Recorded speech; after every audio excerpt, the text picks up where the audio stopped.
Trong một sảnh đá hình vòm, ba người đứng quanh một chiếc bàn nhỏ. Bên trái, quỷ đội mũ với chiếc lông vũ đỏ rực, cúi người về phía trước, tay đỡ cằm, ánh mắt nhìn thẳng vào đối thủ. Bên phải, một chàng trai trẻ đặt tay lên trán. Khuôn mặt anh nói lên tất cả, bế tắc. Giữa hai người, một thiên thần đứng yên lặng, đôi cánh mở nhẹ, hai tay đan vào nhau, đôi mắt không nhìn ai cả. Ngài nhìn xuống bàn cờ. Đây là bức The Devil's Checkmate và ván cờ này đặt cược bằng linh hồn. Tác giả của bức tranh là Friedrich August Moritz Resch, họa sĩ người Đức, sinh năm 1779 ở Dresden. Resch nổi tiếng nhiều loạt tranh khắc minh họa cho vở kịch Faust, xuất bản từ 1816 và bán khắp châu Âu. Trong Faust, học giả ký giao kèo với Mephistopheles, trao linh hồn để đổi lấy tri thức và khoái lạc. Khi Resch vẽ bức cờ vua này khoảng năm 1831, khán giả thời đó nhìn vào bức tranh và lập tức hiểu. Đây là biến thể hội họa của giao kèo Faust. Linh hồn đang bị đem ra đặt cược. Resch có thể đã chọn nhiều cách, một bản hợp đồng đẫm máu, một bàn tay đưa ra túi vàng. Nhưng ông chọn cờ vua.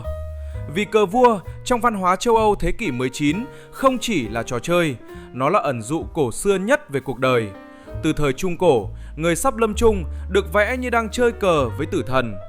Đến thế kỷ 19, ẩn dụ ấy mở rộng, cờ vua là cuộc đời, mỗi nước đi là một lựa chọn, mỗi quân cờ là một phần của bản thân. Quan trọng hơn, cờ vua đòi sự tự nguyện, không ai có thể bị ép chơi, mỗi nước phải do chính người chơi đặt. Điều đó khớp với thần học Kitô giáo, linh hồn chỉ mất nếu chính nó tự nguyện đầu hàng. Quỷ không cướp được, quỷ chỉ chiếu tướng được nếu người chơi đồng ý ngồi vào bàn. Nếu nhìn kỹ vào bàn cờ trong tranh, bạn sẽ thấy một điều lạ. Các quân không phải Staunton trắng đen trơn, mỗi quân là một hình điêu khắc nhỏ, một nhân vật có hình dáng riêng. Bản thân Resch không để lại văn bản nào giải thích từng quân là gì. 13 năm sau khi Resch qua đời, một học giả tên là von Mintis viết bản phân tích kỹ hơn, thống nhất một danh sách tên. Đầu tiên là quân vua, thể hiện là chính hắn, dù bị che phủ bởi lớp áo choàng, ta vẫn có thể nhận ra ngay từ cái nhìn đầu tiên. Kế tiếp là đội quân của quỷ, là 6 thói xấu lớn. Thứ nhất, lười biếng. Một sinh vật có hình dáng nặng nề, hai tay buông thõng, mặt ngây đờ. Thứ hai, nóng giận, bốc đồng sốc nổi, giống như con gà trống, nổi cơn thịnh nộ với bất cứ vật gì nó gặp. Thứ ba, kiêu ngạo. Một con vật bước đi cứng nhắc, đầu đội vương miện lông vũ, một tay chọc sườn, tay kia duỗi ra như đang ra lệnh. Thứ tư, dối trá. Một tay đặt lên ngực như đang thề thốt, bàn tay còn lại giấu một con dao găm sau lưng. Thứ năm, tham lam và ghen tị. Hai thói xấu được Resch nhập làm một quân. Hình một sinh vật gầy gò đang cắn tay mình và ôm chặt một chiếc dương dưới cánh tay. Thứ sáu, vô tín. Hai tay chống vào sườn và dùng chân quật đổ cây thánh giá. Bên cạnh 6 thói xấu, quân hậu của quỷ là khoái lạc, một người phụ nữ gợi cảm với ngực để trần, một tay nâng chén rượu. Và các con tốt của đội đen là các hoài nghi, những sinh vật nhỏ bé, hình dạng giống chim ưng, có cánh như dơi và răng sắc nhọn. Đối lập với đội đen, đội trắng của chàng trai, mỗi quân là một đức tính, một phần của linh hồn còn nguyên vẹn, đức tin, hy vọng, sự thật, hòa bình, khiêm tốn, trong sạch và tình yêu. Mỗi quân tốt là một hình thiên thần nhỏ. Bor von Miltis miêu tả ván cờ. Người chơi đang gặp bất lợi, kẻ thù của anh ta đã làm suy yếu sức mạnh của lời cầu nguyện bằng cách tước bọt các thiên thần. Tình yêu và sự ngây thơ đã mất, khiêm tốn cũng không còn, hòa bình vừa bị chiếm lấy vẫn đang bị giữ trong những ngón tay như móng vuốt của hắn. Khoái lạc, sự hoài nghi và những mối ngờ vực xấu xa đang ồ ạt tiến lên chống lại đức tin. Người vẫn đứng đó điềm tĩnh và cao cả, che chở cho con người, kẻ đang bị tấn công bằng biết bao cách. Nhưng chừng nào anh ta chưa từ bỏ đức tin, anh ta vẫn còn có thể hy vọng thoát khỏi hiểm cảnh. Chính con người bất hạnh chỉ mới khuất phục được cơn giận và vượt qua được một mối nghi ngờ duy nhất. Bây giờ hãy nhìn lại thiên thần. Đây là chi tiết hầu hết người xem bỏ qua. Thiên thần không nhìn quỷ, thiên thần cũng không nhìn chàng trai để an ủi. Đôi mắt thiên thần cụp xuống bàn cờ, hai tay khép lại trước bụng, đôi cánh không che chở ai, không dang rộng. Trong truyền thống hội họa tôn giáo, một thiên thần ở tư thế này có nghĩa rất rõ. Đây là thiên thần chứng kiến, không phải thiên thần can thiệp. Ngài có mặt để làm chứng cho công lý, không phải để giành phần thắng cho con người. Vì sao? Vì nếu thiên thần can thiệp, ván cờ mất ý nghĩa. Linh hồn được cứu không phải bằng lựa chọn của chính nó, mà bằng phép màu từ trên xuống. Đó không phải cách thần học Kitô giáo vận hành. Linh hồn phải tự đi nước của mình. Thiên thần ở đó để bảo đảm rằng quỷ không gian lận, không di chuyển quân khi không ai nhìn, không phá luật, chỉ vậy. Và nếu nhìn kỹ, bạn sẽ thấy ánh mắt thiên thần không có nét buồn, cũng không có nét vui, chỉ có sự bình thản, như thể Ngài biết một điều mà cả chàng trai lẫn quỷ chưa biết. Giờ hãy quan sát Satan, hắn cúi người về phía trước, sát bàn cờ, tay đỡ cằm trong tư thế người đang thưởng thức một màn trình diễn. Mép môi nhếch lên thành một nụ cười kiêu ngạo, đôi mắt không rời chàng trai. Hắn không nhìn bàn cờ nữa, bây giờ hắn chỉ chờ xem nạn nhân phản ứng thế nào. Hắn chỉ cần đối thủ tin rằng đã hết đường. Vì khi bạn tin chắc đã thua, bạn ngừng tìm nước. Đó là cách quỷ trong tranh Reich chiến thắng. Không phải bằng nước cờ mạnh nhất, mà bằng việc làm đối thủ buông tay. Vào ngày 18 tháng 8 năm 1888, một tờ tạp chí cờ vua Mỹ tên Columbia Chess Chronicle đăng một bài ngắn ở trang 60. Tác giả ký Gilbert A. Fried. Tiêu đề: Giai thoại về Morphy. Mùa thu năm 1861, ở thành phố Richmond, Virginia, có một mục sư tên là Reverend Harrison. Tại nhà ông treo một bản sao bức tranh của Reich trên tường. Tối hôm đó, ông tiếp một vị khách trẻ tuổi đặc biệt. Đó là Paul Morphy, 24 tuổi, kiện tướng cờ vua được cả thế giới công nhận sau chuyến lưu diễn châu Âu năm 1858 đến 1859.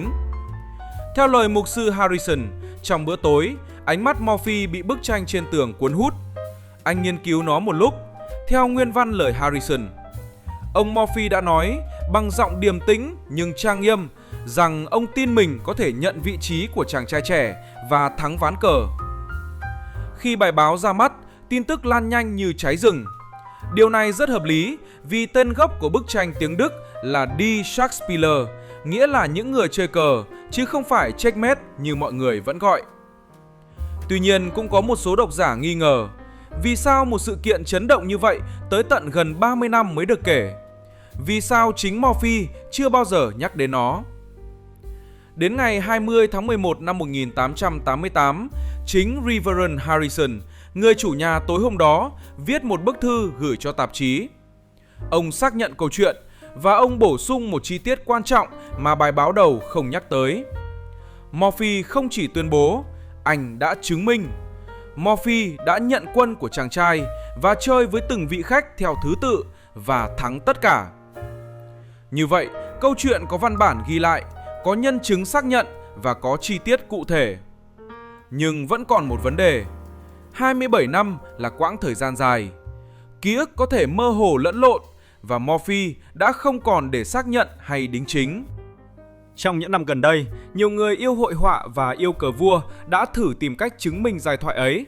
Họ phóng to bức tranh, đếm từng quân, đoán mỗi quân là gì, rồi dựng lại thế cờ trên các ứng dụng như Lichess, chess.com. Họ đưa vào phần mềm cờ vua mạnh nhất thế giới, Stockfish, hoặc trước đây là Fritz để tính toán. Đầu tiên, chính là thế cờ do tác giả Gilbert đã phân tích trên tạp chí. Nhiều người cho rằng vị trí các quân trên ô cờ không chính xác trên bản vẽ, nên kết quả của ông không hợp lệ. Tiếp theo là Kennyworthian Position, do chính Gowler dựng năm 2009 và đăng trên blog Kennyworthian. Khi cho phần mềm Fritz phân tích, quân đen vẫn nhỉnh hơn, nhưng quân trắng cũng có cơ hội để có thể cầm hòa, không chắc chắn thua. Còn một thí nghiệm đáng nhắc trên chess.com, người ta cho Stockfish là người chơi cờ trắng và đấu với nhiều máy tính có trình độ elo khác nhau.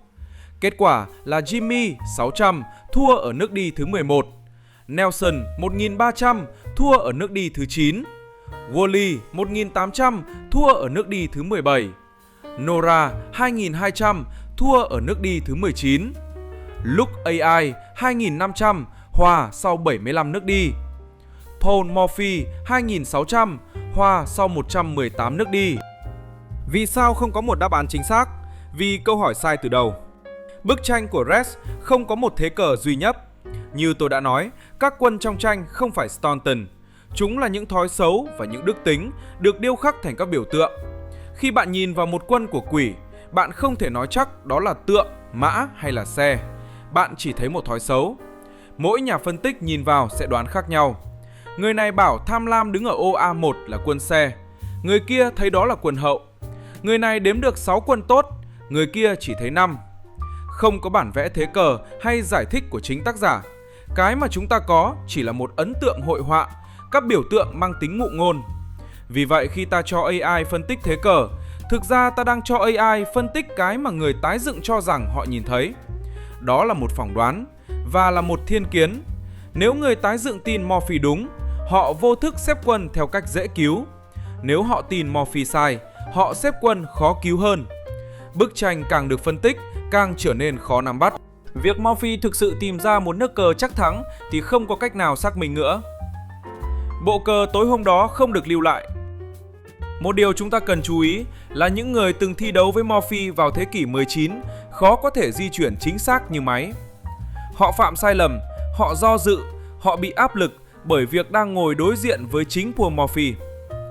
Một nước thiếu chính xác, một nhịp nhầm lẫn là đủ để Morphy có cửa thắng. Câu nói của Morphy không phải về một thế cờ tuyệt đối, nó là về thế cờ cộng với người đang ngồi đối diện. Vậy vì sao câu chuyện này quan trọng đến mức 160 năm sau người ta vẫn kể? Vì nó không thực sự nói về cờ, nó nói về thái độ. Khi cả thế giới nhìn vào tranh và nghĩ ván cờ đã an bài, Morphy nhìn vào và thấy vẫn còn một nước. Đó không phải vì Morphy thông minh hơn, mà vì Morphy không cho phép mình tin rằng ván cờ đã kết thúc, chỉ vì nó trông như đã kết thúc. Cái mà bức tranh đặt ra không phải là một bài toán kỹ thuật, nó là một câu hỏi đạo đức. Khi bạn ngồi trước bàn cờ của chính mình, quỷ ngồi đối diện cười, bạn sẽ làm gì? Bạn lật bàn, bạn cúi đầu, hay bạn nhìn bàn cờ và tự nói, tôi nghĩ tôi vẫn còn một nước. Bức tranh không cần xác nhận, nó muốn người đứng trước nó quyết định rằng ván cờ đã kết thúc chưa. Cảm ơn bạn đã theo dõi hết video. Nếu bạn muốn cùng mình khám phá những câu chuyện ẩn trong bóng tối, hãy đăng ký kênh và bật chuông thông báo. Hẹn gặp lại ở những biểu tượng tiếp theo.